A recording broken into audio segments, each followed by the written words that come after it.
ایک دن ایک ننھی زہرا اپنی نیلی فراق، وائٹ ربن اور چھوٹے جوتوں سے جنگل کی سیر کے لیے نکلی۔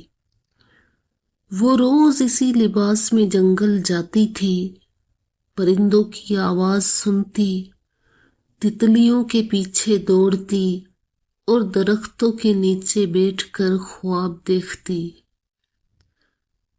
ایک دن موسم خوشگوار تھا، ہلکی ہوا چل رہی تھی اور پتے سرسرا رہے تھے۔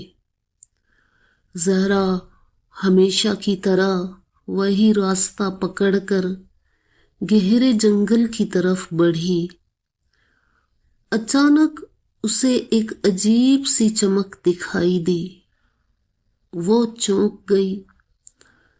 اس نے دیکھا کہ ایک پرانا سا درخت جس کے تنے میں سوراخ تھا، وہاں سے روشنی جھلک رہی تھی۔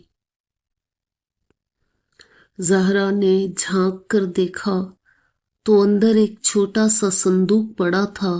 وہ دوڑی اور لکڑی کی چھڑی سے صندوق باہر نکالا۔ صندوق پر سنہری نشان بنے تھے۔ اس نے جب اسے کھولا تو وہ حیرت زدہ رہ گئی، کیونکہ اس میں سونے کے سکے، رنگین جواہرات اور ایک پرانی ڈائری تھی۔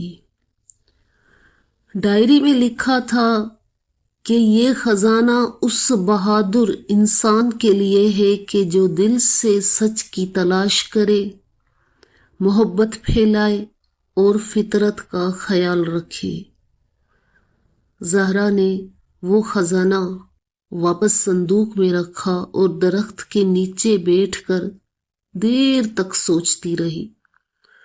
وہ خزانہ اس نے گھر لے جانا مناسب نہ سمجھا، بلکہ اس درخت کے نیچے دفن کر دیا تاکہ وہ خزانہ جنگل کی امانت ہی رہے۔